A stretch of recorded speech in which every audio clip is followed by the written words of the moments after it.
At this time, we'll have the pledge by Mr. Shields.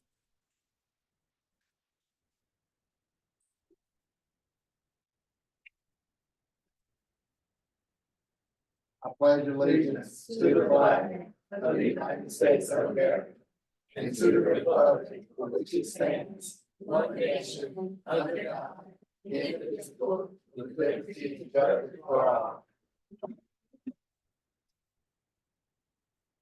At this time, I entertain a motion for the acceptance of the agenda with the modification of moving public input following the consideration of the minutes. Do I have a motion? So, Go ahead. so motion that we make the changes as stated. To the agenda. Second motion. Been motioned and properly second. All in favor state aye. Aye. All opposed? Motion carried. 2.3, consideration of the minutes for our regularly scheduled meeting on January the 22nd, 2024. I'll entertain a motion to consider those minutes. Mr. Chair, I make a motion that we approve the minutes of January 22nd, 2024, our regular board meeting. Second. All right, been motioned and properly second. All in favor state aye. Aye. All opposed? Motion carried. At this time, Ms. Freeman, do we have any public input? Yes, we do. We have one public input on tonight. Mr. Chair. All right. Persons making public comments will be allowed 3 minutes. Individuals must speak loudly and clearly. Please be kind, respectful, and direct your comments to the Board of Education. Please note that we cannot talk about sensitive and private student or personnel information in this public setting. Please refrain from naming any student or employee of the district in your public comments. Please also note that the Board of Education's policy is not to respond to public comments. If an issue or issues require additional discussion, conversation with appropriate parties may be scheduled to properly address your issue or issues apart from the Board of Education business meeting. Tonight, we have Jennifer Curley, Elizabeth Nickert, and Jessica Brinkley. And and they are from Ronald Chawan Community Health Center. They are here to discuss school-based health center. You ladies may come up. Good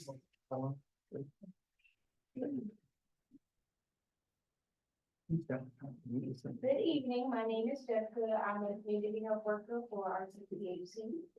And I'm Jennifer, I'm the registered nurse for the ECU home-based telehealth program. And also the coordinator for the school-based wellness center at middle school in Murfreesboro. And my name is Elizabeth. I'm a registered nurse that works in the pediatric department at our CPHC, and I'm the nurse that comes and does the school-based healthcare center. So we just wanted to come and introduce ourselves for tonight and let you know more about our program. Like the chief said, we are at Hertford County Middle School. That's where we're based at. We have a virtual provider that can see the students of anybody in Hertford County Public Schools. We can do point of care testing there. It's also for employees and or students. We also have partnered with behavioral health services and nutrition services. You do not have to be our patient to come to our clinic. It's for students and teachers, as I previously mentioned, and we do obtain legal consent before you are seen. So if you have any questions, we do have consent forms here tonight, or if you have any questions, just direct them to us. Thank you.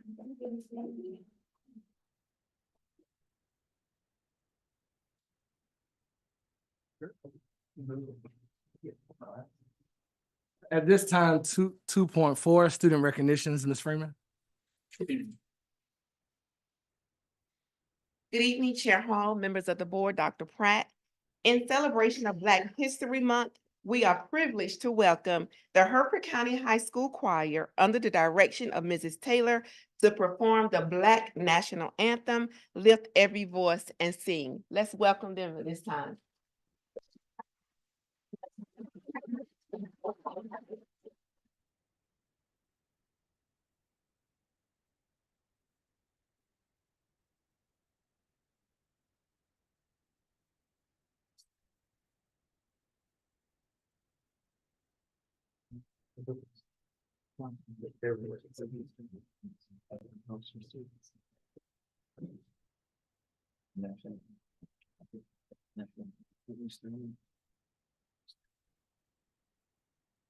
Yes. Yes. Yes. Could everyone please stand?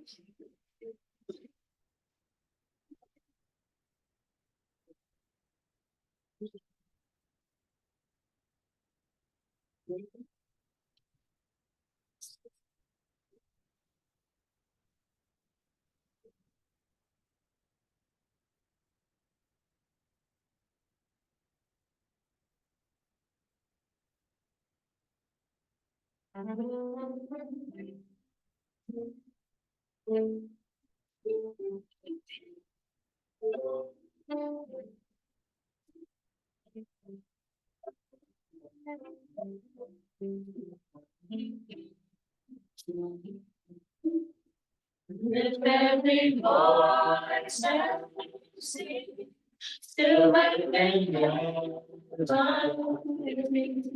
Sing with the harmonies of liberty. When I rejoice in Christ, I am the living God. Let it be sound, sound and around. Sing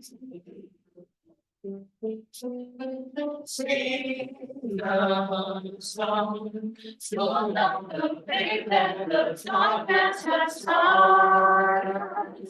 Sing the song, full of the hope that the present has brought.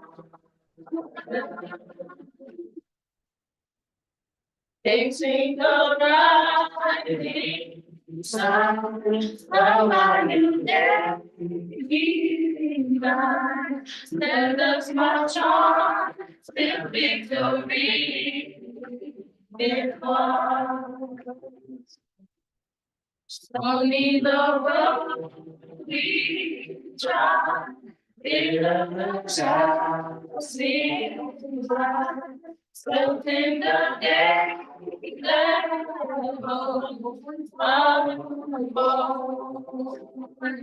I step with the step,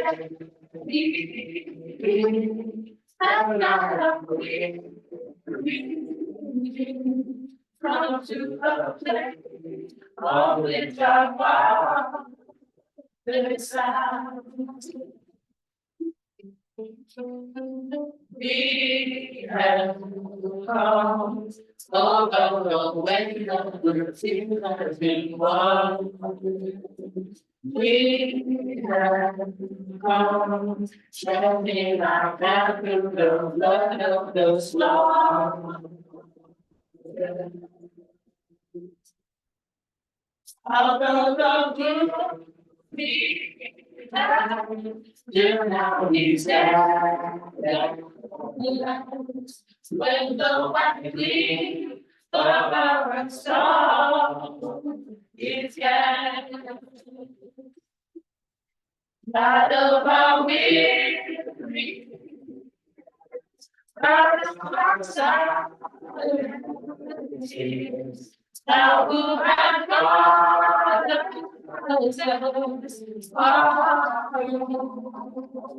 no way, now who has gone let us into the light. Keep us from in the path. We pray. Let love be stay from the places our God where we may be. Let the sun come with the wine of the work we forget.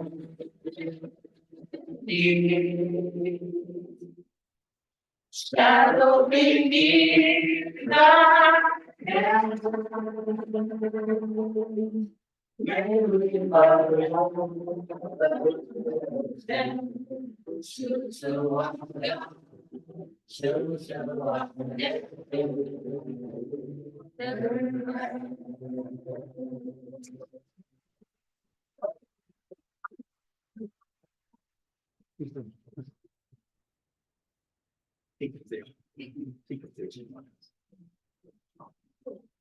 Thank you all so much for that. Let's give those students another round of applause. Thank you.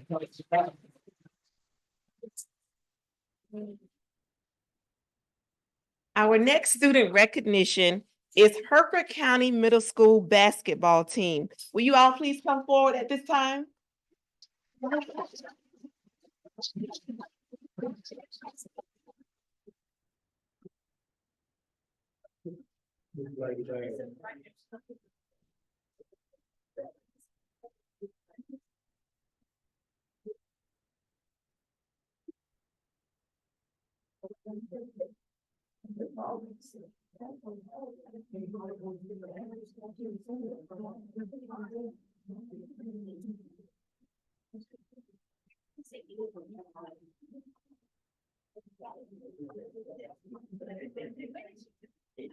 The Hertford County Middle School Lady Bears basketball team concluded the regular season for 23-24 in third position with a commendable record of 8-4. The excitement continued on Saturday, February the 10th, as the Hertford County Middle School Athletic Department hosted the anticipated 23-24 Coastal Athletic Basketball Tournament. The Lady Bears' success in this championship game showed their hard work, strategic execution, and collective determination for their victory. With a nail-biting score of 27-25, the Hertford County Middle School Bears were rightfully given and deserved the championship 23-24 Coastal Athletic Conference champions. Let's give them a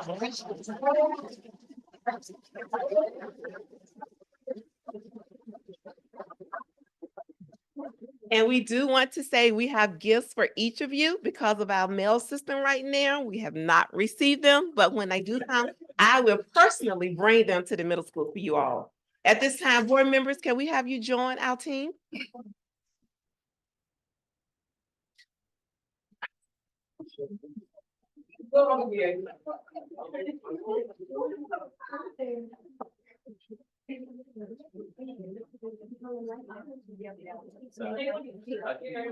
Mr. Lovich, can you please come up also?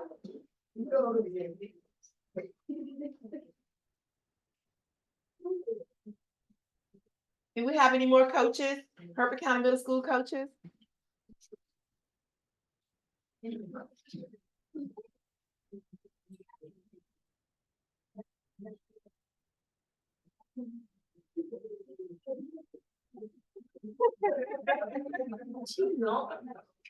Let's give them another round of applause. Thank you. You may be seated.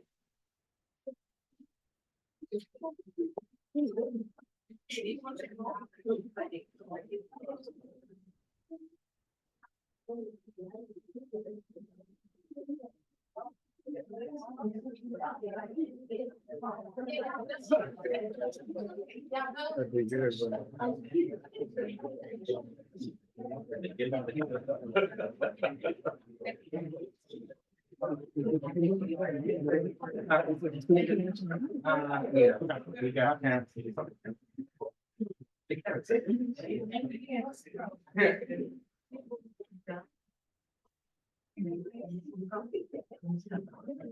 All right, at this time, we'll move to 2.5, Ms. Freeman, School Counseling Week Recognition. Good evening, Chair Hall, members of the board, Dr. Pratt. At this time, we would like to recognize our phenomenal school counselors. Please come forward when I call your name.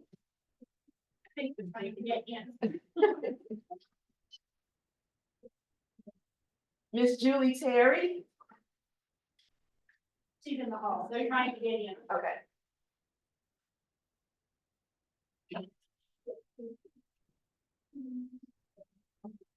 We're getting our school counselors.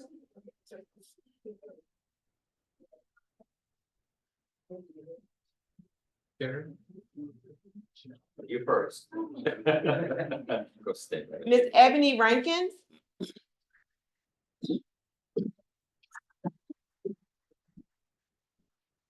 Miss Monique Glover.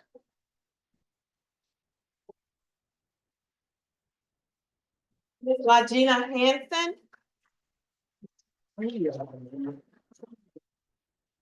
Miss Lakedra White.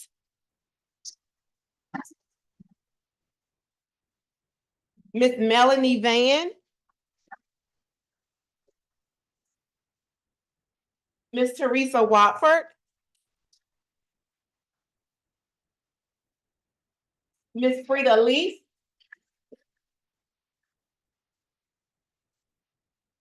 And Miss Pamela Tan, sends her regret she couldn't make it tonight. National School Counseling Week 2024, the theme was School Counseling Standards-Based Student Focus. Took place February the 5th through the 9th, 2024. National School Counseling Week emphasized the significant role that school counselors play in guiding students towards academic success and assisting them in career planning. This dedicated week of recognition was an opportunity to appreciate and acknowledge school counselors who implement comprehensive school counseling programs. On behalf of Dr. Jessie J. Pratt and Hertford County Board of Education, we extend our sincere gratitude for your hard work and your dedication to our staff and to our students. Let's give them a hand.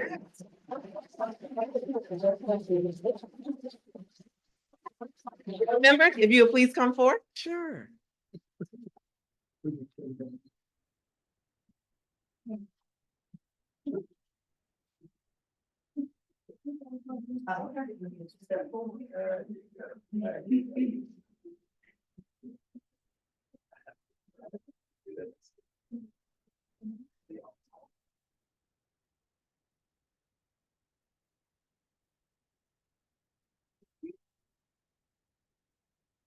If we would please give them another hand, and thank you all so much.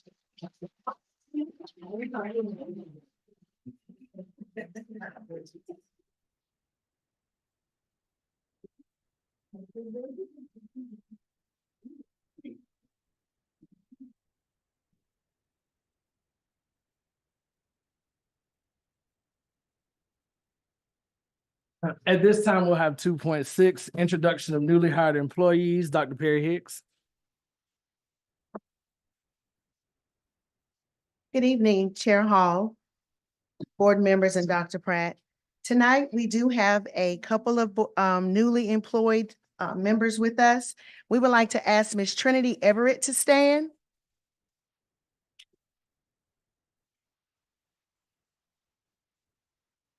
Ms. Everett is a teacher assistant at Riverview Elementary School. Welcome. We also would like for Janet Ely to stand. Is she with us tonight? All right. Are there any other new employees that I did not call? Well, thank you, Ms. Trinity. Please stand again. We'd like to have a message from our board. Ms. Eric, on behalf of the Board of Education, you should feel honored tonight. We're making this recognition on your behalf. But on behalf of the Board of Education, we certainly want to thank you for joining Hertford County Public Schools. We realize that it's a challenge for you. We hope that your stay will be very pleasant. We hope it will be a long-lasting one. If this board can ever do anything to help make your job easier, please don't hesitate to let us know. And again, welcome.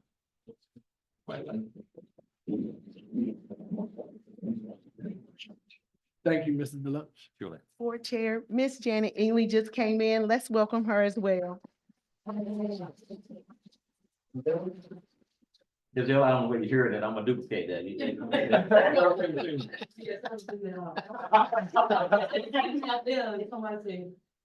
Not yet, but to me. But on behalf of the board, we certainly appreciate you coming and joining our team. If there's anything we can do to make your job easier, please don't hesitate to let us know. And again, welcome. Thank you. 2.7, be the bar, Ms. Norman.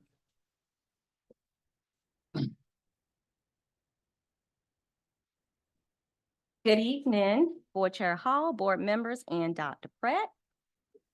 We present to you all this evening our February Be the Bar Employees of the Month. Their pictures are on the bulletin board outside and in here.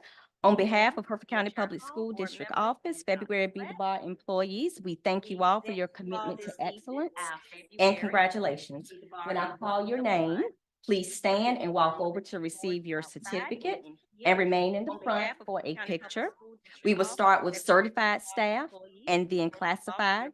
And please remain after the pictures have been taken so that our board members can give you some encouraging, congratulatory words of encouragement. So let's begin. For a picture, we will start with certified staff. Of course, we have our mission, vision, and our core values that we start every presentation with. Hertford County Public Schools will foster a safe, nurturing environment that serves all students and families through quality education, diversity, and innovative opportunities, ensuring graduates are globally competitive and equipped for success. Hertford County Public Schools will February Certified Employees of the Month. So we have BPS, Georgiana Edwards, third grade math and science teacher. Opportunities ensuring graduates are globally competitive and equipped. Sick. All right. AES, we have Gina Canada, fourth through fifth grade science and social studies.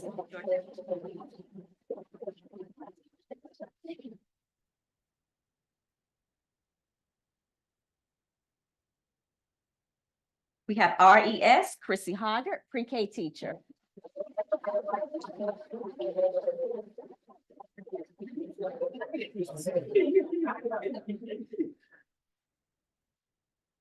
Hertford County Middle School, we have Tamisha Fennell, eighth grade science teacher.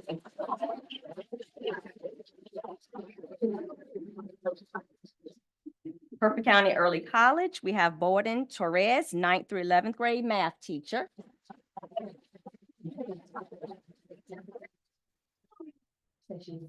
She's sick as well. Okay, thank you. CS Brown, Teresa Watford, 9th through 12th grade counselor.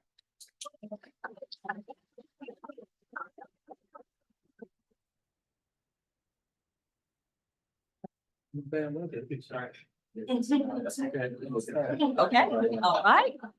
Hertford County High School, Yashika Bacchus, 9th grade English teacher.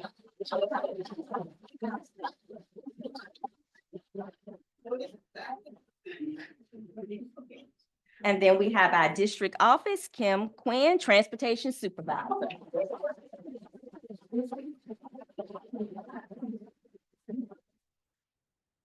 All right, board members, can you come on up, please, and let's get a picture with our February certified employees of the month.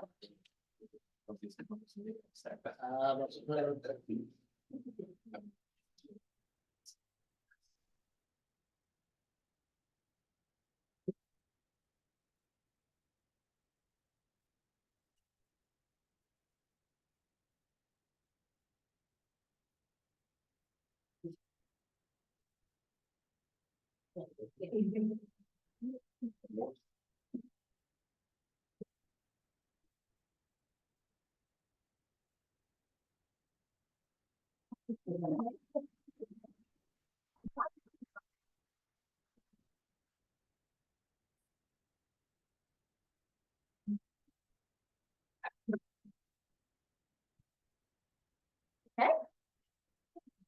Now we have our classified Be the Bar employees of the month. We have BPS, Daryl Williams, K through third grade bus driver. Come on.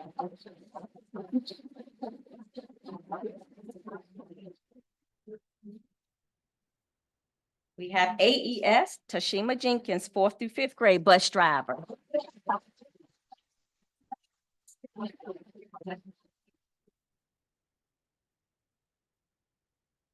RES is Diane Gatlin, but she's sick tonight, but we can still give her a round of applause. Hertford County Middle School, Jacqueline Watford, 6th through 8th grade bus driver.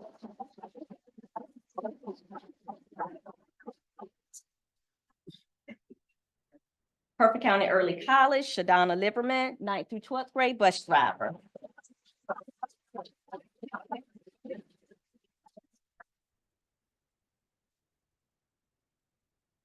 C.S. Brown, Shanika Gatlin, 9th through 12th grade bus driver.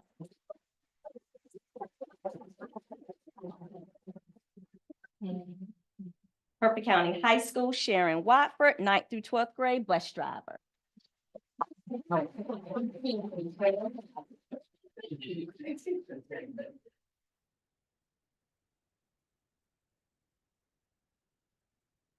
And then our district employee of the month is Sabria Britt, administrative assistant to CNI department.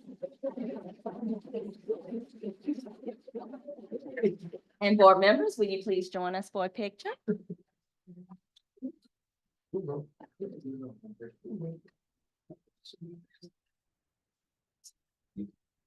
That's it.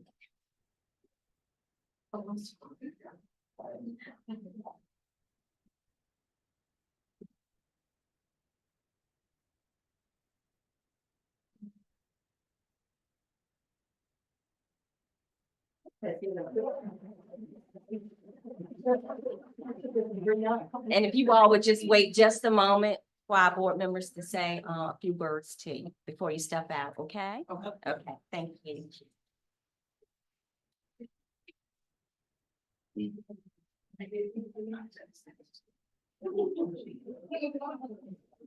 Mr. Fields, on behalf of the Board of Education, I'd like to thank everyone for being here and for being recognized for the Beat the Bar Award for this month. It's quite an honor, I think, when you're nominated by your school or the area where you work, and to be recognized among all your peers that you're the best this month, and we do appreciate it. And thanks, and we hope all of you come back next month. That way you will know you're really the greatest employee ever. Thank you a lot, okay?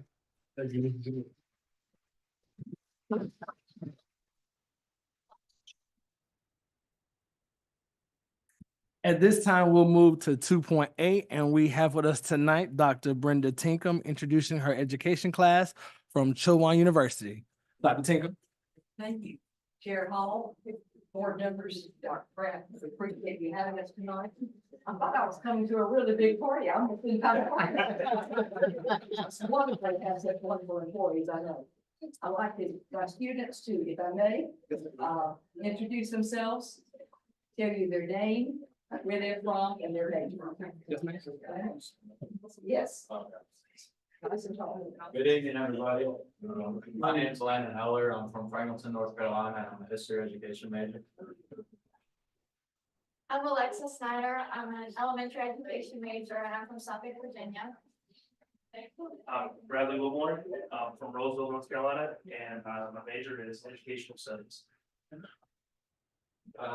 Good evening. My name is Christopher Bird. I'm from Murfreesboro, North Carolina, and I'm majoring in integrated studies with the focus on history. Thank you for having us. Yeah. Well, this time, Yes, sir. Dr. Tinkham, Yes, sir. you want to be congratulated tonight and every night, but particularly tonight. You generally come to us and usually there's only one gentleman. Where did you find these three gentlemen tonight? I don't know. I look far and wide. That's why I say you need to be commended and congratulated, because they're hard to find. And fellows, we just want to say, wish you the very, very best. Don't they look good? Oh, I'm glad they look good. Don't tell the ladies I said that, but they really do.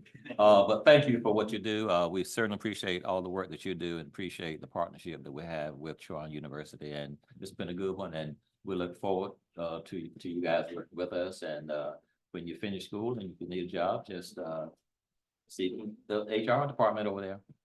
Okay? Yeah. Thank you all a lot. Forward to being educated. Thank you. All right, at this time, we'll move down to academic excellence, 3.1, our second quarter update. Ms. Chanel Siberry.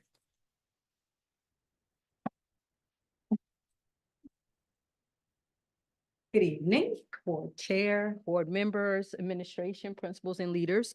I'm Chanel Sitberry, Assistant Superintendent, and I have before you an academic update. If you can pull the live version up.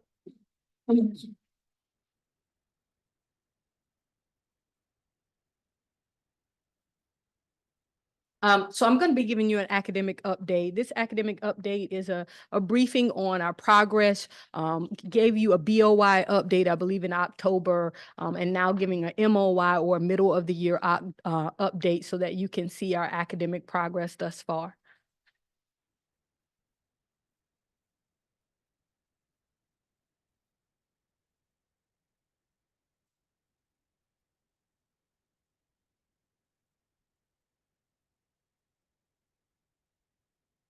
We, of course, are going to ground ourselves in our district's mission, vision, and core values. According to the mission, we want to be the choice we want to serve all students and families. And in particular, we're going to focus on the quality education aspect, as well as globally competitive and equipped for success.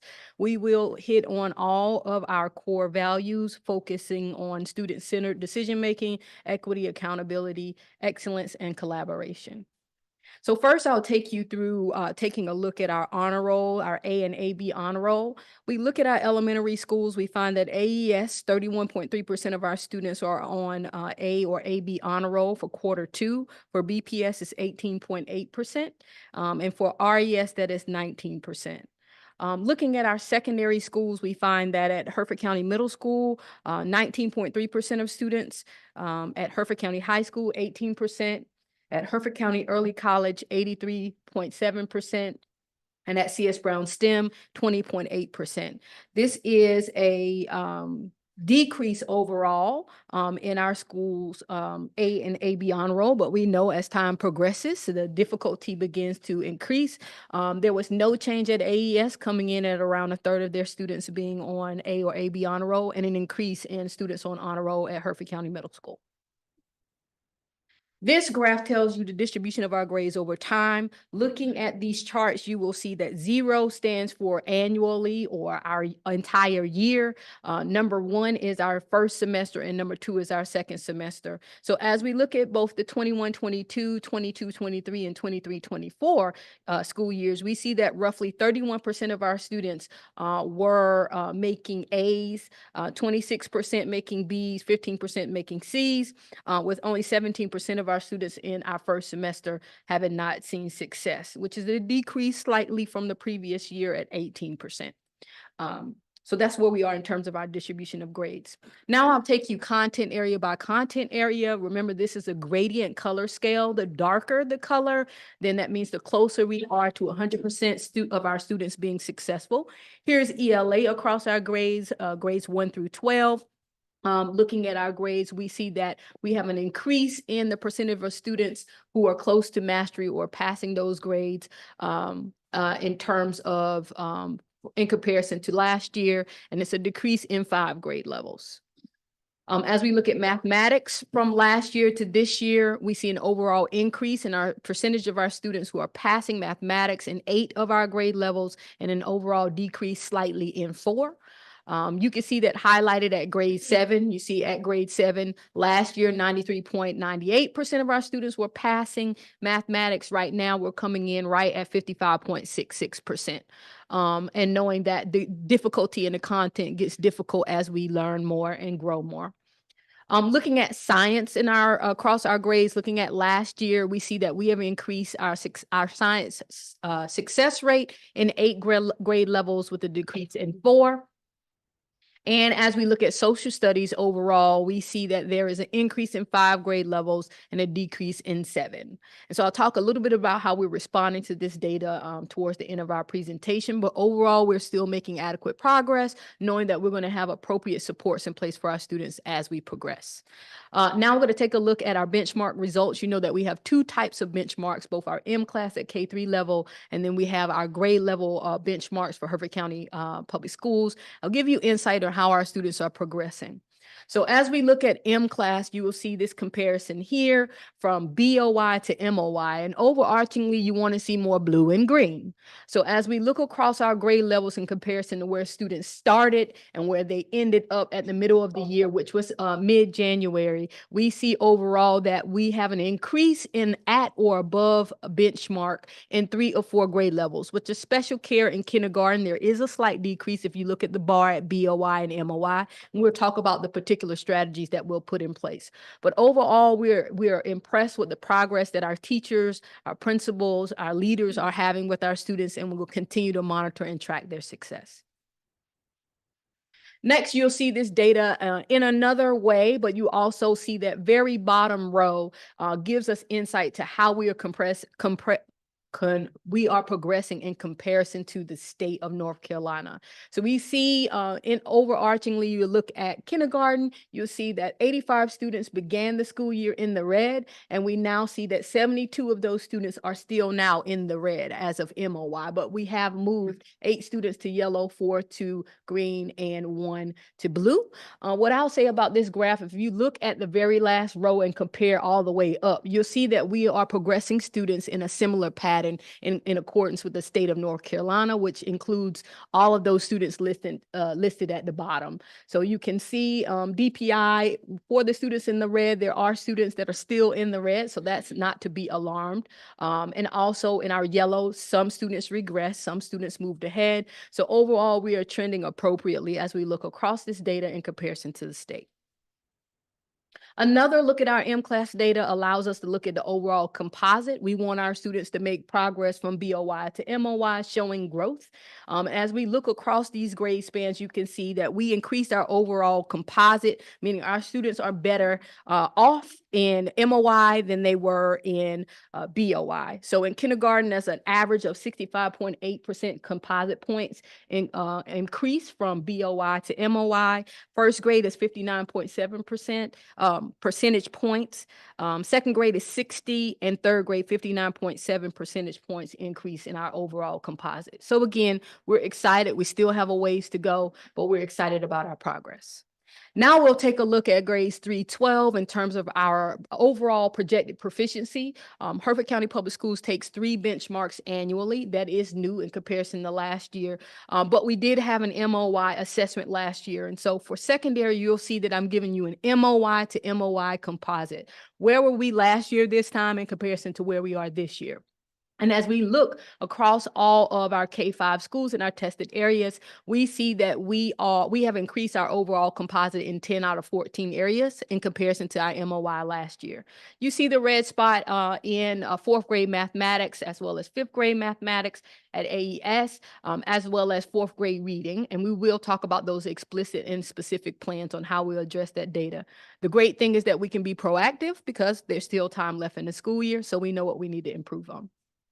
As we look at our overall composite, where schools want to be for the rest of the year, we will see that in 1, 2, 3, 4 areas, we have schools that have already mastered their annual goal. And so kudos to RES, both in their 3rd grade and 4th grade mathematics, AES for their 5th grade mathematics, as well as AES for their 5th grade reading for already making their overall composite. As well as science in the tested areas. So kudos to our principals, to our leaders, to our teachers for continuing to making progress. As we look at 6-8, we see that same thing, the MOY to MOY composite comparison. We see that in 6 out of 7 areas for the middle school, they are above where they were the previous year at the same time, with 1 spot at 8th grade ELA on which they will focus their attention. As we look at our overall annual goals, we will see that 7th grade mathematics has already met or exceeded that overall annual expected goal. So kudos to Principal Deloach as well as the staff. They've been working very hard to provide standards aligned interventions and supports. And we're happy to report back in April about our continued progress as we progress towards the intergrade and intercourse tests. All right, so as to the work that it looks like, I felt that it would be more appropriate to just kind of show you the work as opposed to talking about the work. So if you could play this very short clip, this is our district-wide PLC led by Ms. Brenda Pate and Beth Heisel.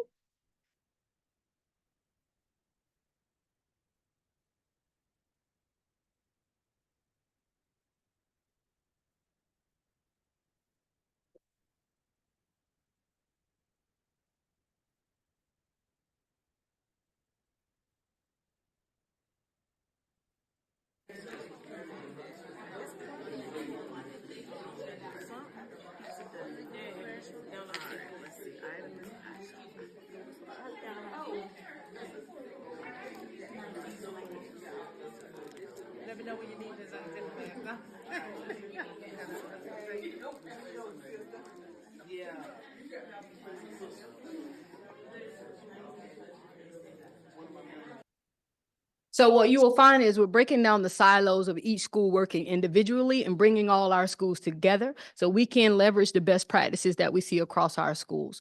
As mentioned, Ms. Brenda Pate, as well as Beth Heisel, our DPI coach, supported our teachers with their progress monitoring as well as responding to the data. The session feedback is noted there. One of the things that I will say, board members, if you get a chance to click that link and go all the way to the bottom and see that feedback that teachers said, overarchingly, they said, thank you. We appreciate working together. We feel like we are a community. So we're going to continue to leverage this working together to achieve more as opposed to working in our silos. As mentioned previously in the Q1, each school was responsible for deconstructing their standards, analyzing their data from the MOI, and really narrowing their focus to the few things that they want to test using or reteach using the test specifications for the integrated and end of course tests. So teachers know how to prioritize the standards as well as unpack the standards and really get into the misconceptions that students have. So we're really proud of their work, really proud of working together, and we'll continue to uplift the great work of our principals and our teacher leaders in our district. So next steps, now that we have this data, you can expect increased monitoring and supports at our schools. So we're ramping up and beefing up our PLC support as well as our visits to schools. We'll be adding in metrics for our extended learning program. We have after school programs at all of our school, and you can see that noted in the board update, but you see that it is also spotty. So we want to continue to uplift these opportunities for our families, making sure our families understand that after school is an opportunity to get reteaching and to continue to grow and move forward. We will continue to have monthly instructional rounds. Just last week, we were at Bearfield Primary, saw excellent things by way of small group instruction. So we'll continue to de-silo ourselves by looking at instruction, calibrating the quality of feedback, and making sure that we have an answer to what does quality teaching and learning look like in Hertford County Public Schools. We will have Q3 annual reviews. Every quarter, we speak with our principals, have them share their data, their impressions, and what things are working and not working, and also ask for any supports or any other things that they need to achieve their goals. We'll have those coming up in our spring for Q3. We'll continue to use the CFIP analysis process, which causes teachers to analyze specifically at standards and strategies for reteaching so that it clears the way. A teacher, if you have students who are not successful, we can't reteach everything, but it allows us to focus our attention on the highly focused on test specification standards and spiral a review. We are going to have continued ongoing support for professional learning communities and professional learning for all leaders. We are excited to announce that we will have our DPI funded ELS or early literacy specialist that is coming on March 5th. She will jump right in to address those needs that we see at K3, providing more tailored and personalized support at the school level and PLC level. We'll have our third checkpoint for benchmarks, which will be in April, EOY, which would really be that indication to let us know what we need to prioritize before integrating in a course test. In terms of what our schools are going to do, the principals let me know they're going to continue to focus on small group instruction. They want to make sure that we move from skill-based interventions to standards-based intervention, which there is a difference. And so we talk explicitly in our instructional rounds about what that looks like. We're going to be transitioning to standards-based intervention, as I mentioned, and we're going to continue to look at our structure for ELP to make sure that we're providing enough supports for our teachers after school. When we look at secondary, they're going to be intervening on behalf of proficiency. So identifying those students who are very close to proficiency and mastery and giving them an extra oomph and support so that they can get over that mark. They're going to also focus on small group instruction, deconstructing the standards, and strengthening their PLCs. So we're excited to report our progress. We know that we are not perfect, but we want you to know that we have a strategy, we have a focus, and that we're leveraging on the great things that our teachers and our leaders are bringing forth and making sure that we grow together as a village. So thank you, and open for any questions that you might have. Board members, any comments or questions? Does the after school teaching process, teaching process or the way you teach change than it does during this regular school day? Yes, sir. So we had schools identify separate resources that they would leverage after school as opposed to what they use instructionally during the day. And these groups have a 1-to-10 ratio, which is a much smaller ratio than what students would experience during the day. That's great, thank you. Mr. Berry, I certainly appreciate the data that you and your staff have put together, and presented. It's good data, and I'm glad to see it now. I took away three things that you talked about. There's been an increase in students being assessed, and that's a good thing, the number of students that are being assessed. And there's some increase in the MOY comparisons. That's another good sign. And then there's a third sign that you mentioned I thought was really good at this point. Several of our grade levels are above where they were at this point last year. I think to me that's a critical point right there. I just hope, it looks like we're making growth. I just hope that at this point, we're a little over halfway. I'm just hoping that it continues and it shows up at the end of the year. So congratulations to all those who worked on it, but we're looking towards the end of the year also. Thank you. Yes, sir. All right. If there are no other questions or comments, Ms. Tidbury, while we have it, we'll move right on to 3.2 field trip requests. Wonderful. So I'm bringing forth a overnight field trip request or external field trip request on behalf of RES. It is there in your board packet, but seeking approval for this field trip. I believe they're going to the zoo and want to get the board's approval for that trip. Board members, any comments, concerns, or questions? If hearing none, Motion to approve. got a motion, do I have a second? Second motion. Been properly second, all in favor state aye. Aye. All opposed? Field trip is approved. Bless. Operational excellence, 5.1, Ms. Quinn, love the bus. Oh, wait. You skipped over. That's good. 4.1. Yeah, that's your turn, sorry. Good job. Hey. It's not, Eddie. We're gonna get out of here early. Good. I'm reversing. Come on, man. Excellence, we'll move to 4.1, personnel report, Dr. Perry Higgs. We getting out of here. Good evening again, Chair Hall, board members, Dr. Pratt. I stand before you seeking approval of the personnel report. Questions or comments, board members? If hearing none, may I entertain a motion to approve the personnel report as presented by administration? Madam, Mr. Chair, I motion that we approve the personnel report that's been presented tonight by the administration. Second. All right, motion properly second, all in favor state aye. All opposed? Motion carried. 4.2, recruitment update, Dr. Perry Higgs. I'm gonna yield my time to Ms. Norman. Okay.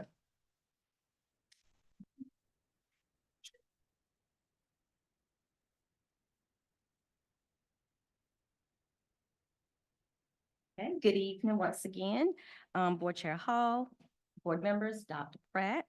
We present to you tonight our recruitment and retention overview. Once again, we have our mission, vision, and our core values. We have staffing excellence. As you know, we have 4 components of our strategic plan, and staffing excellence is one of those 4 components. Imperative 2, expand strategic recruitment practices and increase retention. So by 2025, Hertford County Public Schools will reduce the attrition rate by 5% from 24% to 19%. And employee attrition happens when employees retire, resign, they're fired, they move to another position. It's not just related to teaching, or simply they're not replaced or leave the organization. So now let's look at North Carolina attrition rate from 2019 to 2022. As you can see, from 2019 to 2022, there was an increase in the attrition rate from 1920 to 2021. And we all know most likely that was because of COVID. And then as you can see that there was a decrease in the attrition rate from 2020 to 21-22. And once again, attrition is not just when teachers leave, it's if they're fired, if they go to another position, not related to teaching. Here we have Hertford County Public Schools attrition rate per year. So as you see, in 2020, we had 195 teachers and 23 teachers left the teaching profession. So that gave us an attrition rate of 11.8.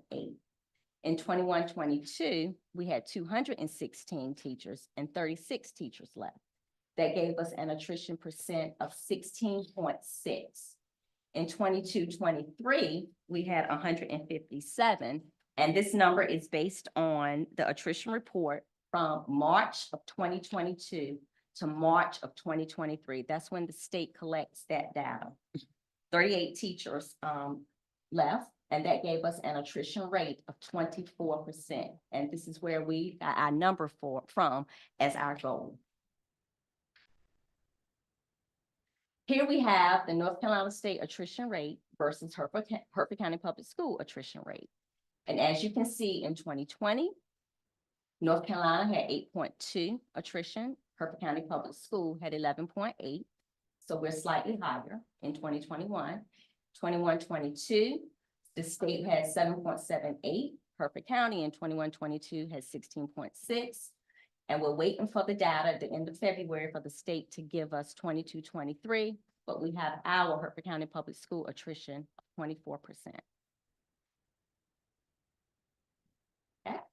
Here we're looking at our vacancies per month and the start of 23-24. So in the beginning of August, the number of vacancies, as you can see, we started out with 8.95. And we decreased that to 3.68 in February, which means you can see we've been doing the hiring of some teachers from August until February. The retention rate, which if you add this slide and this slide together, you will see it's 100%. In August, our retention rate is 91%, and it has increased to 96% in February. And according to the data last year, that percent was 91% in August and 94% in February.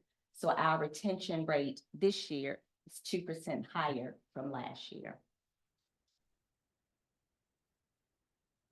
Just to share what we've been doing so far, Hertford County staff, along with our Teacher of the Year at Riverview School, we participated in some recruitment events. Campbell University, and also Elizabeth City State. Additional recruitment events that we plan to participate in, we will go to East Carolina, March 13th, and a Teacher of the Year will be attending with us. Chowan University, and also RPC has a fair March the 21st. Some additional recruitment and retention things that we've done. As you all know, our bonus initiatives and recruitment and retention bonuses that we've done. We've given out a total of 5,500 this year in recruitment referrals. That means a person has referred a certified staff.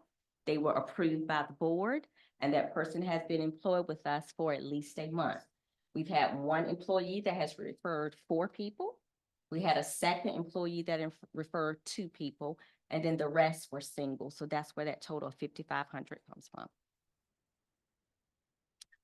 Additional support that we are providing to help retain our teachers. We have our BT coordinator that works with our beginning teachers.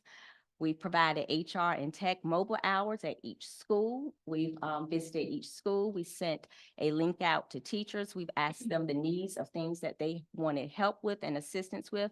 And then we set up at each school and provided that support. We've sent a survey out to them to ask for feedback on how we can improve that HR mobile office hours at each school next year. Something additional that we're doing this year to add to our retention is we're asking each school to create a recruitment video. That recruitment video will be 30 to 60 seconds long. They're going to highlight 3 great things about their school. We've asked them to be as creative as possible. It's due to us by March 31st, and we plan to showcase this on Channel 19. Additional recruitment tools that we've been doing since this year, Channel 19, we've been using our social media, our global teaching partners, and of course, word of mouth. And that concludes our retention and recruitment overview. Any questions? Board members, comments, or concerns? Thank you, Mr. Hall.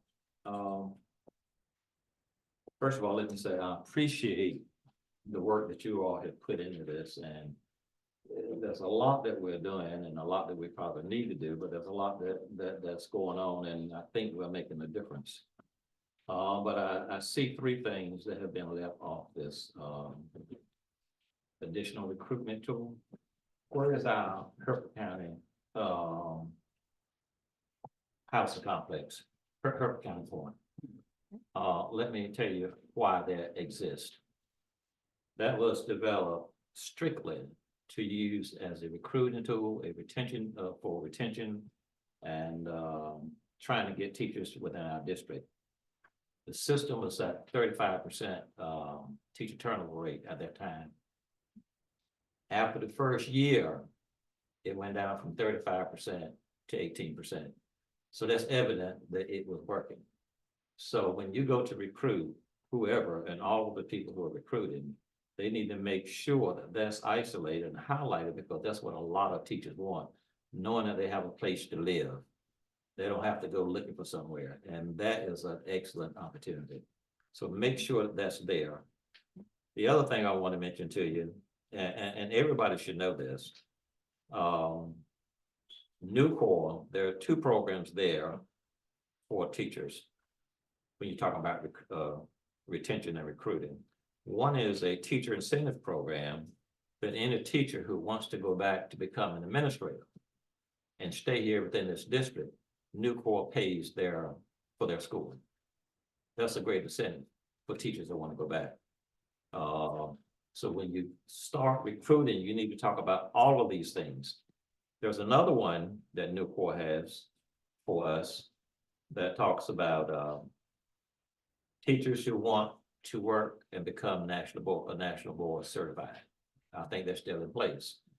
New Core also pays for their classwork if they choose to go back to do that. And all of these programs are here to keep teachers within our district. Those are some excellent opportunities, and actually, I think that housing complex need to be the first one, because you will get more publicity and more input from that one than anything else.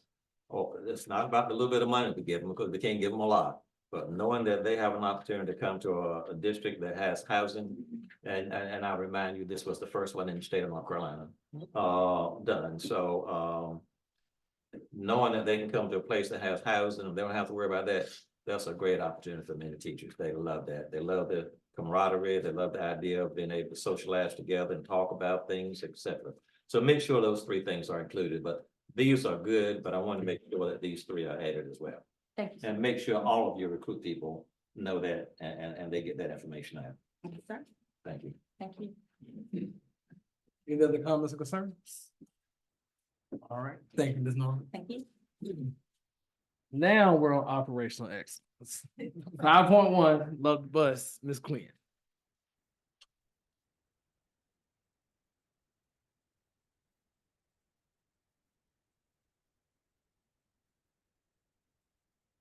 Good evening, Chair Hall, Dr. Pratt, and board members. Today I stand before you to celebrate a truly remarkable occasion, Love the Bus Month.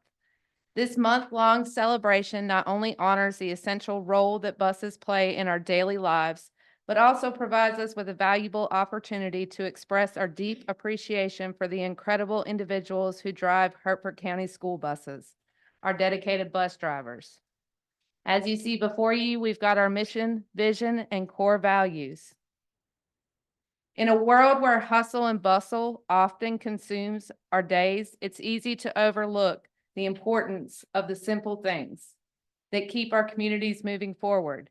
Yet every day, rain or shine, our bus drivers are the unsung heroes who ensure our students reach their destinations safely and on time.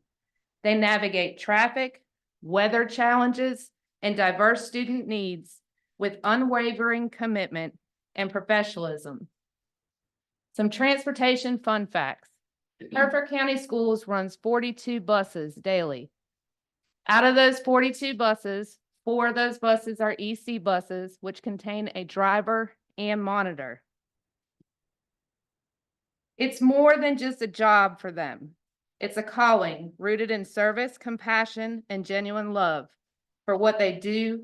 Our bus drivers are the friendly faces that greet our students daily, offering smiles, guidance, and sometimes even a listening ear. They create a sense of community within the margins of their buses, fostering connections and relationships that transcends the mere act of transportation. Some more Hertford County fun facts. Hertford County Schools transports around 1,700 students daily to 7 different schools across Hertford County. As we reflect on Love the Bus Month, let us take a moment and recognize and honor the invaluable contributions of our bus drivers. We are grateful for their dedication, sacrifice, and unwavering commitment to ensure our students' safety and well-being.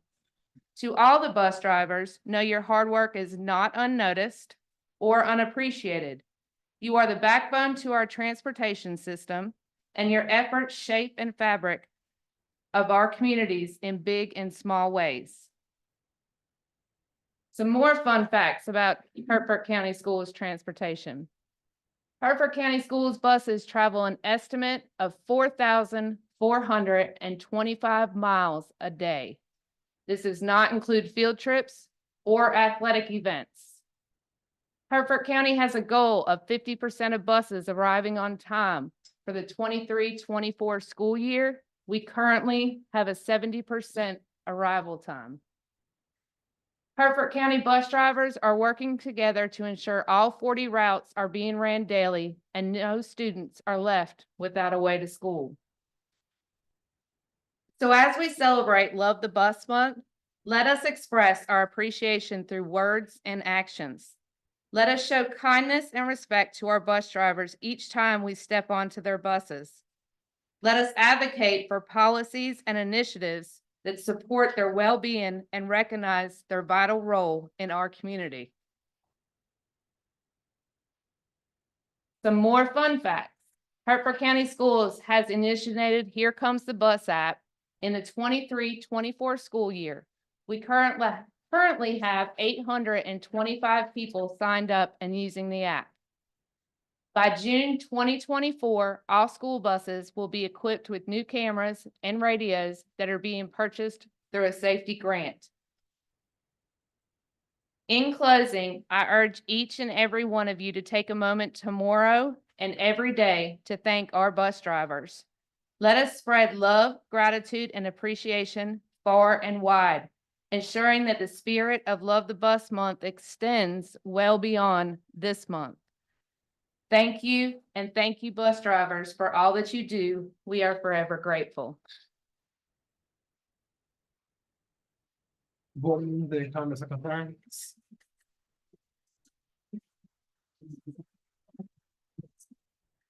4,000 miles is from here to Denver. A long way. Yeah. When I pulled that, I was actually really shocked that it's 800 and some miles to my hometown in Canada. And I was thinking, dang, I could go there, back, and I was counting all the times I could get it into that number, and I was shocked. Ms. Quinn, I just want to say, of those who are here, I'm probably the only one up here that drove a school bus. Am I correct? Yes, you're correct. Yes. I never Many years was ago, old enough. I'll I never say was it old later. enough. But many years ago, students used to drive school buses, Mhm. and I drove a school bus when I was in 11th, 12th grade. It's an awesome task. It was just as bad then on us as it was on adults. But if there's anything that we can do, and I don't know what we can do, but we certainly need to show our gratitude to our people. You know, I was listening to what you said and how they are confronted with certain issues. They counsel that they do everything that they can for kids. They see them first. But if there's anything that we can do, please let us know, because you know, they have a sense that we really don't appreciate them. It's not that we don't appreciate them. We don't have the funds. The state doesn't give us funds to take care of them like they do other situations. But if there's anything that we can do, it would be, I'm surely accepted or interested or welcomed by this board. So we appreciate what you do and what they do as well. Thank you so much. Thank you. Thank you, Mrs. Lopes. All right. Thank you, Ms. Quinn. At this time, 5.2, revisions to policies, Dr. Perry Hicks.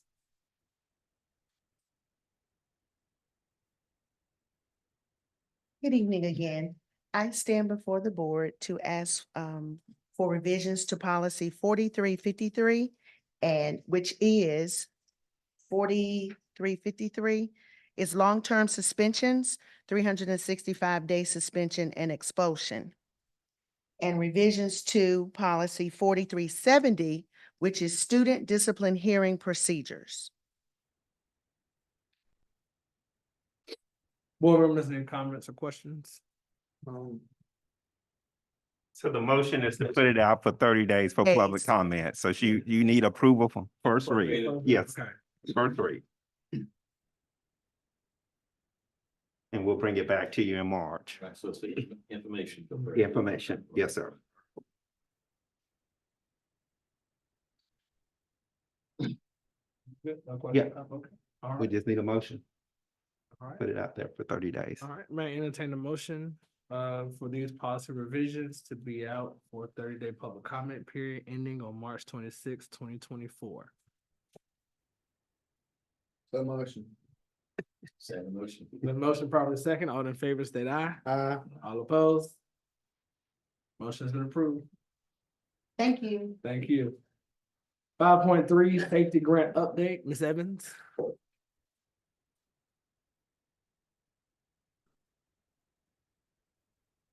Good evening, Board Chair Hall, board members, and Dr. Pratt. Tonight, I am bringing you updates regarding our school safety grant submissions. First, I would like to start with our mission, vision, and core values. As part of our mission, we are striving to foster a safe, nurturing environment for our families and believe that this grant will help us do that and achieve our goals as a district. We are situated in operational excellence as part of our strategic plan alignment focused on imperative 3, which ensures efficient operations and resource utilization. As part of the work in securing these grants and working to secure the grants, we are looking to and continue to get stakeholder feedback through various means. As you can see, we've had several sessions focused on safety in our chat with Pratt, Superintendent Student Advisory Council, the Teacher Advisory Council, continual work with our Director of Safety, Director of Technology, and Director of Transportation. Continuing our work with our Superintendent's Parent Advisory Council and also collaborating with our local law enforcement. These stakeholder groups work to ensure that we are providing the safest and most supportive learning environments possible for our students. We have applied for 2 different grant opportunities. The first grant opportunity was PRC 145, the North Carolina Stronger Connections Grant. This grant was submitted August 21st of 2023. However, it has been on hold per the North Carolina Department of Public Instruction. They have submitted an appeal, and we are hoping to hear back regarding this grant sometime in the early summer. So this one is still out, awaiting next steps from DPI. The second grant we applied for and have received is PRC 040, which is the Safer Schools Grant. We were awarded $300,000 that must be expended by June 30th of 2025, actually. So that is a typo. However, we are on track to try to get it spent as quickly as possible to ensure that we open the school year with these safety measures in place.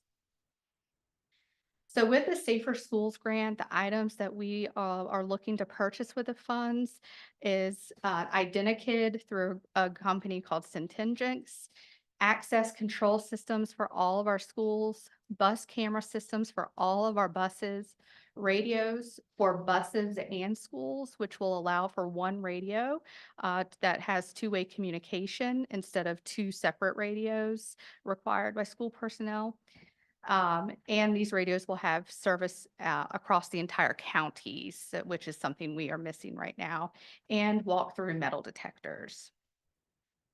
So I would like to provide a little more information about each of these areas. So with the IdentiKid, we are focused on enhancing safety through performing automatic checks using IDs of any visitors that are coming into the building. This also sends alerts and notifications to staff of those visitors that are in the building and any red flags that might come up of those visitors. It integrates with our student information system, PowerSchool. So it connects families to those visitors and students to those visitors to verify that that person is associated with the student. It also has effective attendance management, which streamlines our student sign-in for tardies and early dismissals, and then will provide us reports on those tardies and early dismissals. The next is access control systems through badges. Right now, we have to use two different systems to get in and out of buildings. So this would streamline, have customizable access through a personalized badge and varied access levels based on who needs to use the building. It also provides reporting on who is coming and going throughout the building to allow for enhanced security measures. We also would like to utilize funds on Surfside bus cameras to enhance school bus safety. So these cameras would be placed inside and outside of the buses. So we would have monitoring on the activities happening inside the bus, but also we would have monitoring on activities happening outside of the bus. So if a bus is passed or when the bus is stopped, it allows us to provide those reports and have monitoring of those activities of cars. It allows for real-time monitoring of these activities. So if an alert is made, we can log in and see exactly what's happening on the bus at any point in time, and allows for quick incident response. Is that gonna be school level? I mean, is that gonna be where it's gonna be accessed? Can be accessed at the school level? It should be able to be, yes. We also would like to utilize funds for school and bus radios. Like I mentioned earlier, we have two separate radios that administrators have when the buses go out and for their internal school use. So we would like to combine those into one radio where they have different access to reach the buses that are specifically for their school, but also have the internal controls within the building. So they will no longer have to have two different radios to hold on to at one time. Like I mentioned earlier, the radios would also be serviceable throughout the entire county. So right now we have certain places and buildings and on the road that drop the calls. So these would actually, we did the legwork and went around the county and noted that all of the radios do get service no matter where they are in the county. Lastly, we are looking to utilize funds for metal detectors. We would be utilizing funds for metal detectors that are placed in certain locations and stay in those locations, but then also ones that are movable so we can move them around the building as needed. This offers advanced solutions communication for quick response in emergency situations. It provides automatic threat detection for bags and backpacks with specific entry point security. And it is lightweight and easy to install. So again, we can maneuver them around as needed. And that is all that I have for our safety grant updates and any questions, and thank you for your time. Board members, any questions or comments? The grant that DPI has not awarded yet, how much is that for? That is for another 300,000, I believe.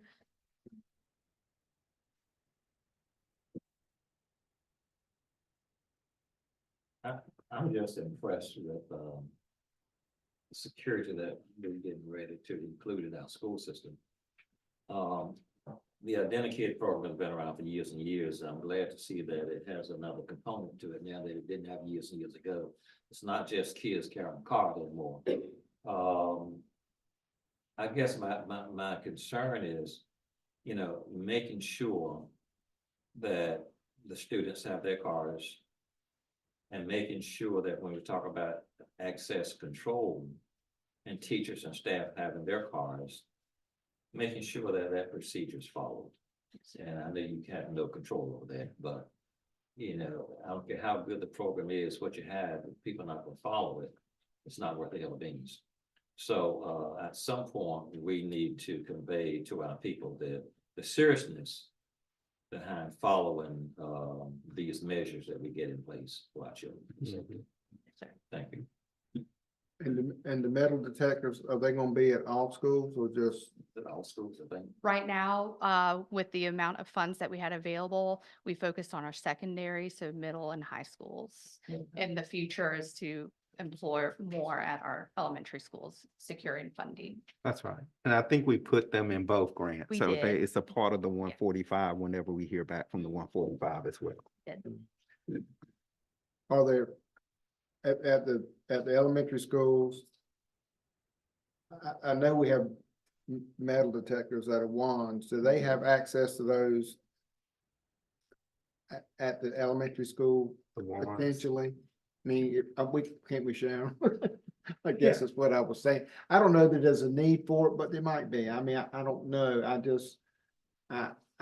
Yeah, absolutely. I think the elementary school has the handheld wand currently. I think as we move forward, we'll do the walkthrough Well, I think that's detectors. better. The walkthrough is obviously better, but Yeah. I mean, I was just thinking while we didn't. While we can't afford one, we need to have something for the other schools as well. Well, we were If we hoping, can. that's right, we were hoping both grants would come in and that would cover the whole district, but something with, the Yeah. what do you call it? So with the General Assembly, and so the PRC 145 grant Right. was supposed to be outsourced to the Serve Center.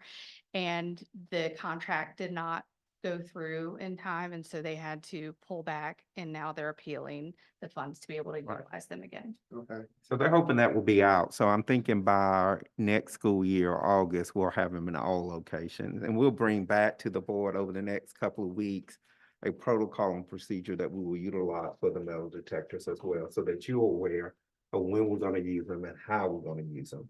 But we are getting to the point where we will be probably using the metal detectors either daily or weekly. In our secondary schools and our elementary schools. So but we'll give you an update in a couple of months of exactly what that will look like before they come in and once we start implementing the metal detectors.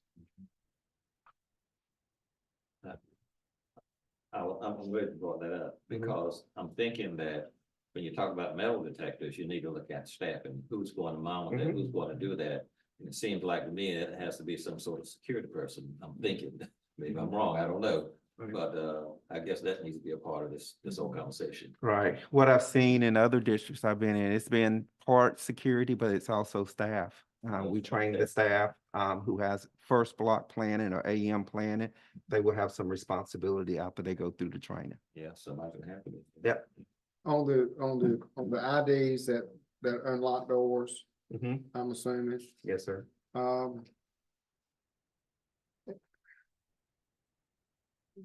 The problem with Hertford County Public Schools is we got 14,000 doors. Mhm.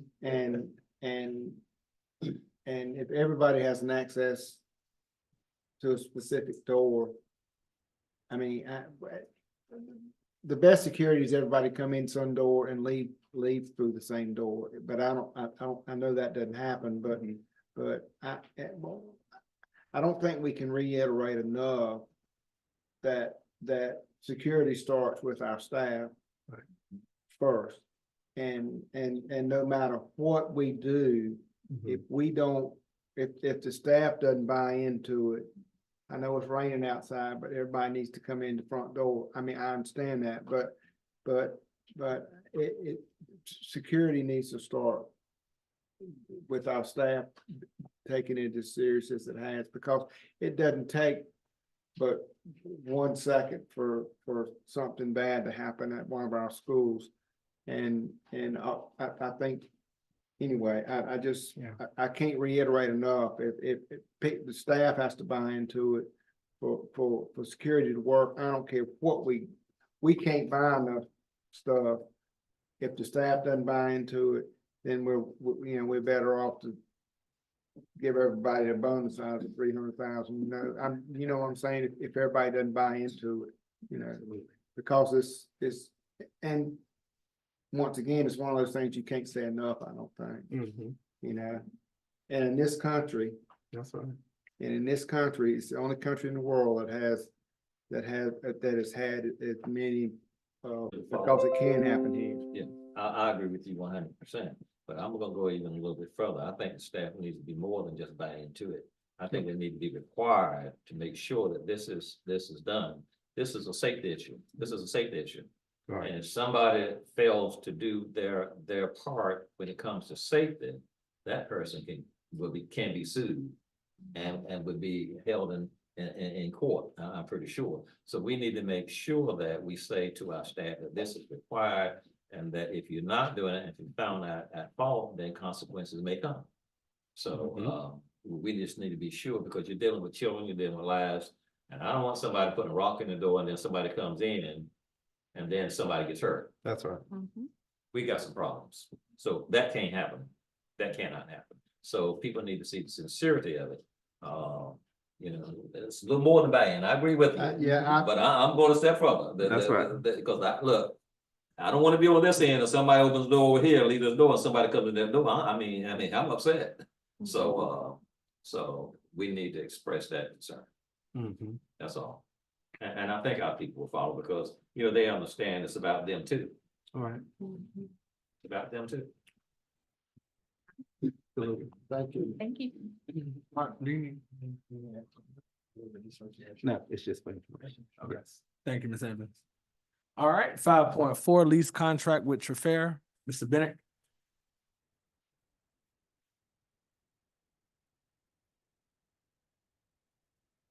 Good evening, Board Chair Hall, Dr. Pratt, board members. I come to you tonight to go over and seek your approval for a lease contract with Trafera to update and refresh our certified staff devices. Of course, we're gonna lead off here with our mission statement, as we have all evening long. Then we're gonna get right into it. So why are we looking at a refresh right now? The Chromebooks that the teachers are currently using, or that certified staff are currently using, are reaching end of life. They're about 4 years old right now. And they are out of warranty. And as they break, this particular model is very cost prohibitive to repair and keep in circulation. So also, since Dr. Pratt came on board, Ms. Sidbury came on board, we've seen a need or a desire for teachers to move away from Chromebooks and get back into a Windows-based device. So this would give us the opportunity to do that as well.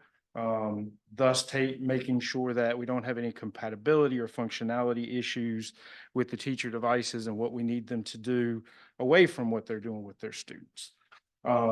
As the current devices that the certified staff have been issued continue to fail, we don't have a robust enough Chromebook option to give them in return. We have a lot of Chromebooks, but we have a lot of student Chromebooks, and the specs on those student Chromebooks are not quite strong enough to do what we need our teachers to do in order to give the students the instruction that they deserve and that they need.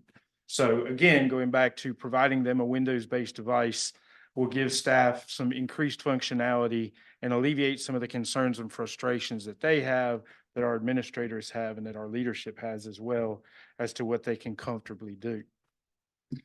Why am I looking at, or why am I suggesting that we do the lease option?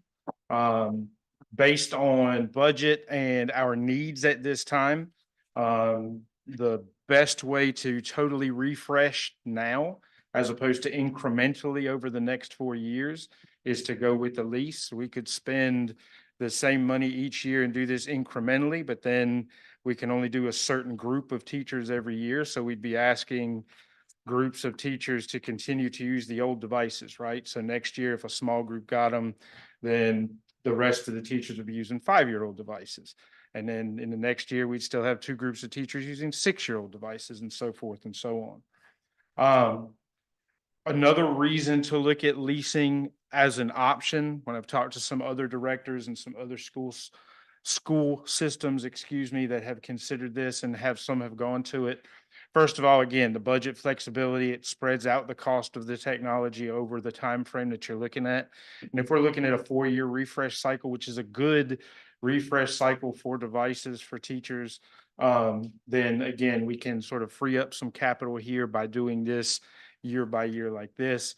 As far as maintenance and support, in this particular case, the device and the company that I'm going to suggest that we go with will have an accidental damage protection program for the entire 4-year period. So they would be basically covered from accidental damage during the entire time that we had them during the lease. There was 2 vendors that offered that, but again, the one that I'm going to recommend, or that we're going to recommend, is giving us that 4-year ADP on that. Continuity for the technology department and for teachers and for administrators and everybody else. This ensures that everybody has the same device. In 3 years, the device we're buying now might be greatly upgraded maybe, or might not even be available, right? So this is going to ensure that everybody has that same device.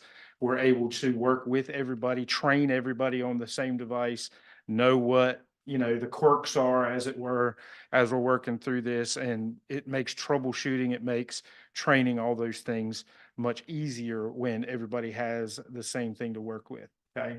And then, of course, we have options. At the end of the term, we have a couple of different options here. You can extend the contract for another year. You can purchase the equipment for what is then considered to be the fair market price at that time, or you can return the equipment based on the needs and then get into a new situation. In this particular case, that return would be taken care of by the lease company that we'd be working with. The other thing that does for us is keeps us from having stacks and stacks and stacks of old technology that then we have to contract out or work with somebody to get rid of as well. So as far as our options go, what are we looking at here?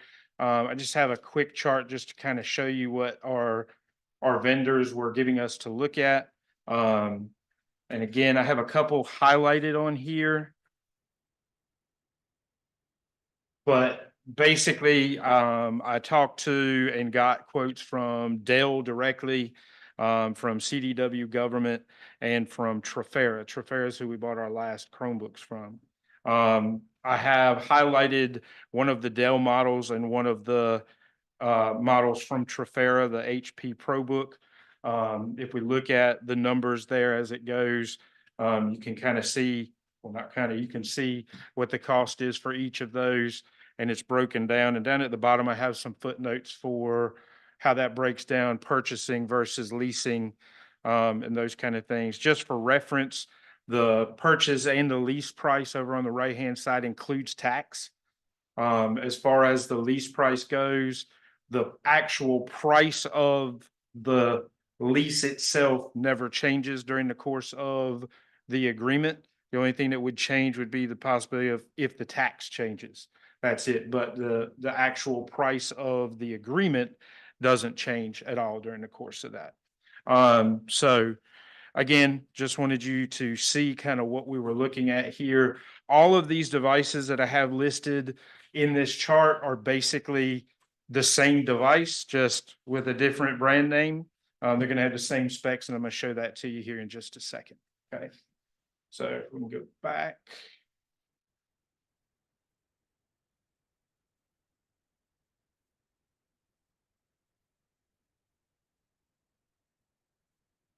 Okay.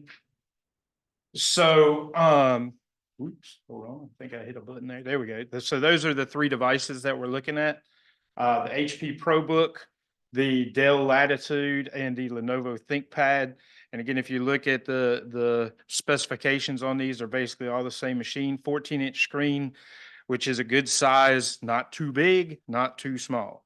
Won't be a very heavy device. As far as processors go, they all have basically the same processor. They all have the same RAM, and they all have the same memory. So, or not memory, sorry, hard drive space. So basically, like I said, we're looking at the same device. I will say that if you look at the numbers from CDW, their prices were quite a bit higher on those. And then if you look at the Dell option and the HP option, the prices on those are very close. So it's our recommendation that we move forward with the lease agreement from Trafera, offering the HP ProBook for 40G10. And part of the reason for that is the superior customer service that we get from Trafera. Like I said, we have a good working relationship right now with them from the last batch of Chromebooks that we bought. And they're a reputable company as far as that customer service goes. We know exactly who to call. We put in a call or an email, we get an answer like that from them. Whereas sometimes with Dell, you got to go through the winding road. So any questions there? That's basically it. And again, like I said, the goal is to get our certified staff in better devices. Time frame. Time frame. If you approve this tonight, then I can go ahead and get the ball rolling, and we would get these in and they would be distributed to staff probably at the beginning of next school year. We wouldn't distribute them this year because we got to wait for them to come in. We got to get them processed, do all that. So there won't be a problem getting them in before the start of next year? Oh, no. I've been assured that. Let me put that caveat in there. I have been assured that that will not be a problem because I said that was what we wanted to do. Now, hopefully they enlighten me. Mr. Bennett, I guess the first question is, you prepared an excellent presentation, and then I'm gonna get into that in a minute. Talk about funding. And you deal with fundings and how to fund things in your department. Have you all looked at how to fund this, and what is your proposal on that? So right now, yes, I have money in my budget right now for this year, and I've asked for a line item moving forward to cover this in subsequent years. So I'm planning for this moving forward as well. But this is not deleting anything that we already have, it's just substituting this. Correct. Okay. Let me make this comment. This has nothing to do with you. Most of us here, other than Mr. Eddie Hall here, is not tech savvy. We rely on you guys to give us the information that we don't have. You know that. Yes, sir. And just a few years ago, I remember 8-9 years ago, that the tech folk came to us with the reverse of the idea that you just talked about. Why we should go with Chromebooks versus Windows-based. We had Windows-based. Yes, sir. We relied on that technology, we relied on what they said. You know, that's all we can do. And I know things change from time to time. Specifically, and you said this was strictly for basically staff and instructors, teachers. Correct. Specifically, what are the teachers saying that they cannot do with the Chromebook that Windows would allow them to do? So there's some functionality within Microsoft that they're not comfortable with. Number one, some things that come from higher up that they have to deal with. Yes. And we have some workarounds for that, but this at this point would allow us not to have to do those workarounds. And I did price out Chromebook options as well, just to backtrack to that. Right. But ever since the pandemic, prices on everything have gone up. So you would be surprised at what the price on a comparable Chromebook to what the teachers have right now is. It's not far off of what these laptops are going for right now. So based on, just like I said, some of the, and also some of the speed issues, these particular laptops that I'm looking at getting will be strong enough and robust enough that we shouldn't have any issues as far as streaming to the boards, connecting, having multiple tabs open. working in different areas, doing those things. So you can also, obviously on a Chromebook, you can't download software and do those kind of things. So it's going to give us some options to do some things that we can't do right now. And leasing, I certainly think that leasing is the way that most systems are going now, because we don't have the funds to purchase it more. So I think that is the best option. I appreciate that. But I just want to make that comment to you. That was. Yes, sir. Thank And, you. and if I could just backtrack and say, it's not wrong either way, right? It's just the majority of school systems are still using Windows-based devices. Awesome. I understand. Thank you, sir. My last comment, Sir. because my laptop's working great. I don't need one. Yes, sir. Okay? Yes, sir. And because it doesn't, I would rather you spend that money on a child than spend it on me. I come to a meeting once a month and look at stuff every week or whatever, but I don't need one. And so I would rather you give two to Dr. Pratt. But, and you did say staff down here, they already have some, is that right? They're on the space already? Yes. Okay, I know you may want to upgrade it, whatever, but they Yeah. have them in place. Yeah. Okay. And we upgraded principals last school year this year. Yeah, so, yes. So we've done that this year. So it's mostly the teachers. Yeah, we're looking at our certified staff in the school buildings, is what we're looking at here. Our assistant principals, guidance counselors, those people as well. So I guess, Mr. Chair, you need a motion on that, don't you? Yeah, I got a couple questions. first. Okay, oh, I'm sorry, go ahead. First question, Mr. Bennett, is there anything in the lease that would allow you at the end of the 4 years? I know you talked about extending the contract or buying the equipment out, or that was another option. Did they give you the option as well to upgrade at the end of that 4-year lease at To the a same different- price? Yeah, Not at the same price. not at the same price. No, Okay. They won't allow you to do it at the same price, but you build that relationship, and then obviously, we try to work towards getting as close to that as we could. So, and this as good as I do, obviously in 4 years, we're going to have better machines, right? But they're going to be a little bit more expensive, but hopefully not so that we can't get something comparable to what they're working with here. Okay. And my last question, and you may or may not have this number. Do you know the potential cost savings going from leasing rather than us outright purchasing? So again, if you get a chance to go back and look at the table, you can see, for example, for the model that I'm proposing us to go with, if we purchased 210 of those outright, okay, then the purchase price of those would be $271,720.72. Okay, but to lease them comes out $275, $623.44. So bearing in mind that during that 4-year period, we have an ADP on those during the whole time. I don't have an exact number for you, but I would think that we definitely would be doing more than $4,000 worth of repairs on them during that 4 years. Gotcha. Thank you. All right, if there are no comments or questions, board members, at this time, I entertain a motion to accept the leasing proposal with fair coming from administration. Mr. Chairman, I'd make a motion that we accept the leasing agreement proposal that's been presented by the staff here tonight. Second. Been motion properly second. All in favor, say aye. All opposed? Motion carried. Thank you, Mr. Bennett. At this time, engagement excellence, we'll have our superintendent's report. Dr. Pratt. Good evening. Yes, would like to start off by congratulating the middle school ladies basketball team for their victory. Job well done. It was good to see them this evening at the meeting, and they all had on their middle school attire, and so it was good to see those young ladies tonight, and we're very proud of them and their season this year. I also would like to congratulate our varsity men basketball team who won the Northeastern Coastal Conference Championship last Friday, I believe. And so kudos to them and their victory. We'll probably have them here in March to celebrate them and their victory on their season as well. So would like to congratulate both of those teams, and also congratulate the teams that were not recognized, but we know they worked extremely hard to be successful this year in their season. Would like to say that we did do our kickoff for our strategic plan last week, I believe.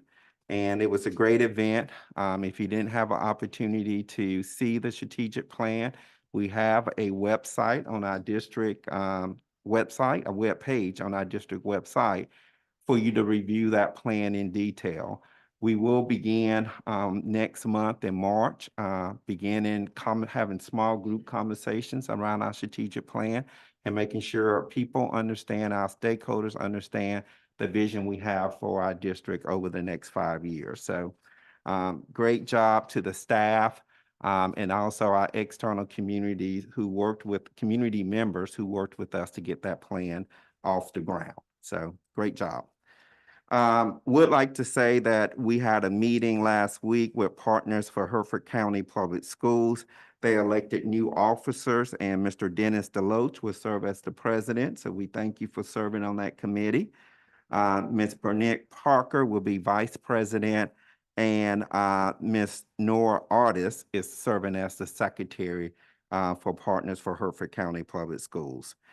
I also would like to congratulate Mr. and Mrs. David Shields on receiving the Community Development Award from the Hoskie Chamber of Commerce. Great job in providing great service to our community here in Hertford County. And Chair, that concludes my report this evening. Okay. Board member comments, Mrs. Deloach.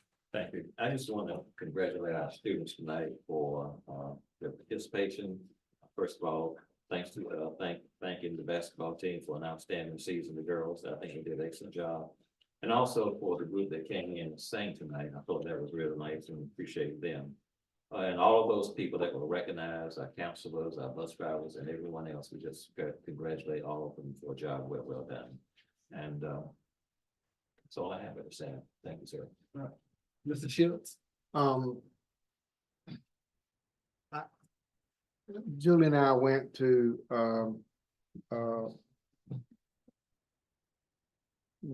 Second Union Baptist Church for their annual Did you get in? we got in. It was hard to get in, but we got in. And it was really good. I encourage everyone to, if you get the opportunity to go to that program, it's worth going to. It celebrates the life and legacy of Dr. Martin Luther King Jr., who and they do a really good job. And I was glad I could attend. And I'm sorry Dr. Pratt was sick because he was on the program, but he had a good stand-in. And Mr. Cooley did a great job too. It's always fun to see college students here and welcome. We do have job openings for you that are graduating and the ones that, and Dr. Tinkham, you do a great job, and Chowan does a great job, and we do thank you for the relationship we have with them. It's always fun to see y'all here. With that being said, I guess that's about it for tonight. But it's fun to be a board member for Hertford County Public Schools. You get to see the good stuff that goes on, and it really is. And we are making progress. Maybe not as fast as we board members would like to see it, but I mean the steady progress is great, and we are very fortunate to have a great staff in Hertford County Public Schools. I mean, we really are, and I'm just thankful. Anyway, Thank you. Certainly I did all the comments that were made by my fellow board members on tonight. I would like to add, in addition to those comments, you guys have a lot going on.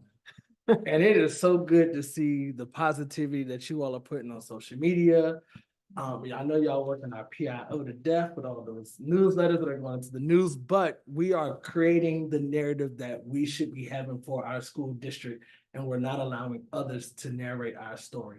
And for that, I'm appreciative. I mean, every day from school events I'm seeing stuff, I'm hearing people, I'm seeing the comments, I'm talking to people in the community, and it is just a joy to see that the positivity that we have going on is being filtered down to our community. And so for that, I just want to say thank you. I mean, thank you. I mean, you guys are the best, and I know you guys work tirelessly every day. And thank you. Do not let, and I'll say it again, you heard me say it before, do not let anyone else tell our story because we can say it the best. And I want you to continue that. With that being said, I will keep it very brief because I want to get you guys home early tonight. So our next meeting is scheduled for March the 24th, 2024. Closed session beginning at 5:30. If there are no other questions or comments or concerns, I will entertain a motion to adjourn. Motion to adjourn. Second. Probably motion second, all in favor, say aye. Ah. All opposed? You guys have a great night.